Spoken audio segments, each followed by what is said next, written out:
Kerala story 2-വിനെതിരായ ഹർജിയിൽ sensor ബോർഡിന് ഹൈക്കോടതിയുടെ നോട്ടീസ്. നിർമ്മാതാക്കളായ സൺഷൈൻ പിക്ചേഴ്സും മറുപടി നൽകണം. സിനിമയ്ക്കെതിരെ കണ്ണൂർ ചിറ്റാരിപ്പറമ്പ് സ്വദേശി ശ്രീദേവ് നമ്പൂതിരി നൽകിയ ഹർജിയിലാണ് കോടതിയുടെ ഇടപെടൽ.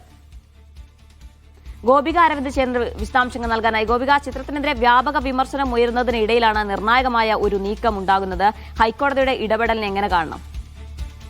അത് തീർച്ചയായും ജീന, ഇത്തരത്തിലൊരു വലിയ രീതിയിലുള്ള വിമർശനങ്ങളായിരുന്നു ഈ ഫെബ്രുവരി 17 സിനിമയുടെ ട്രെയിലർ പുറത്തിറങ്ങിയ സന്ദർഭത്തിൽ തന്നെ എല്ലായിടത്തും ഉണ്ടായത്. ഇതിന്റെ ഒരു പിന്തുടർച്ചയായിട്ടാണ് ഇപ്പോൾ ഹൈക്കോടതിയിൽ ഇത്തരത്തിൽ കണ്ണൂർ ചിറ്റാരിപ്പറമ്പ് സ്വദേശിയായ ശ്രീദേവൻ നമ്പൂതിരി ഇത്തരത്തിലൊരു ഹർജി ഹൈക്കോടതിയിൽ സമർപ്പിച്ചത്. എന്തായാലും അദ്ദേഹത്തിന്റെ ആവശ്യം എന്തെങ്കിൽ ഈ സെൻസർ സർട്ടിഫിക്കറ്റ് റദ്ദാക്കണമെന്നതായിരുന്നു. എന്തായാലും ഇതുവരെ തുടർന്ന് ഇപ്പോൾ ഇന്ന് ഹൈക്കോടതി ഇത് ഹർജി പരിഗണിക്കുകയും ഇതിനെ തുടർന്ന് സെൻസർ ബോർഡിന് ഹൈക്കോടതി നോട്ടീസ് അയക്കുകയും ചെയ്തിട്ടുണ്ട്. സെൻസർ ബോർഡിനെ കൂടാതെ തന്നെ നിർമ്മാതാക്കളായ സൺഷൈൻ പിക്ചേഴ്സിനും ഇത് മറുപടി നൽകാനായി ഹൈക്കോടതി ഇതിൽ ആവശ്യം ഉന്നയിച്ചിട്ടുണ്ട്. എന്തായാലും ചൊവ്വാഴ്ച ഈ കേസ് വീണ്ടും പരിഗണിക്കുന്നതിനുള്ളിൽ തന്നെ ഈ നിർമ്മാതാക്കളും അതുപോലെ തന്നെ സെൻസർ ബോർഡും ഇതിനായി മറുപടി നൽകേണ്ടതുണ്ട്. ഈ ചിത്രത്തിന്റെ റിലീസ് തീരുമാനിച്ചിരുന്നത് ഫെബ്രുവരി 27-നാണ്.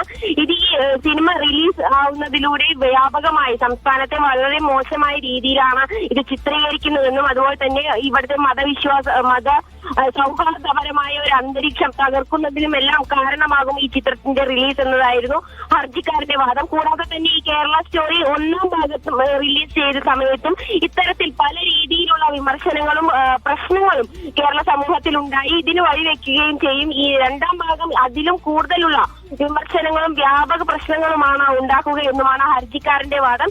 എന്തെങ്കിലും ഉടനടിയുള്ള നടപടിയാണ് ഹൈക്കോടതിയുടെ ഭാഗത്തു നിന്നും ഉണ്ടായിട്ടുള്ളത്. കാരണം അടുത്ത ആഴ്ചയാണ് ഈ സിനിമയുടെ റിലീസ് വെച്ചിരുന്നത്. കഴിഞ്ഞ 2 ദിവസം മുന്നെയാണ് ഇത്തരത്തിലുള്ളൊരു ട്രെയിലർ, അതായത് കേരളത്തിന്റെ ഒരു മതസൗഹാർദ്ദപരമായ അന്തരീക്ഷത്തെ തകർക്കുന്ന രീതിയിലായിരുന്നു അത്തരത്തിലൊരു ബീഫ് കഴിക്കുന്നത് ഉൾപ്പെടെയുള്ള വളരെ മോശം രീതിയിൽ പോർട്രേ ചെയ്യുന്ന ഒരു രീതിയായിരുന്നു ഈ ട്രെയിലറിൽ ഉൾപ്പെടെ ഉണ്ടായിരുന്നത്. എന്തായാലും അതിനെതിരെയാണ് ഇപ്പോൾ ഈ കണ്ണൂർ സ്വദേശിയുടെ ഹർജിയിൽ ഹൈക്കോടതിയുടെ ഉടൻ ഒരു നടപടി സ്വീകരിച്ചിരിക്കുന്നത്. എന്തായാലും സെൻസർ ബോർഡും അതുപോലെ തന്നെ നിർമ്മാതാക്കളായ ഈ സൺഷൈൻ പിക്ചേഴ്സും ഇതിനായി മറുപടി നൽകേണ്ടത് അത്യാവശ്യമായിരിക്കും. ജീന. ശരി ഗോപിക, വളരെ നിർണായകമായ ഇടപെടലാണ് ഹൈക്കോടതിയുടെ ഭാഗത്തുനിന്നും ഈ വിഷയത്തിൽ ഉണ്ടായിട്ടുള്ളത്. ഗോപിക അരവിന്ദാണ് വിശദാംശങ്ങൾ നൽകിയത്.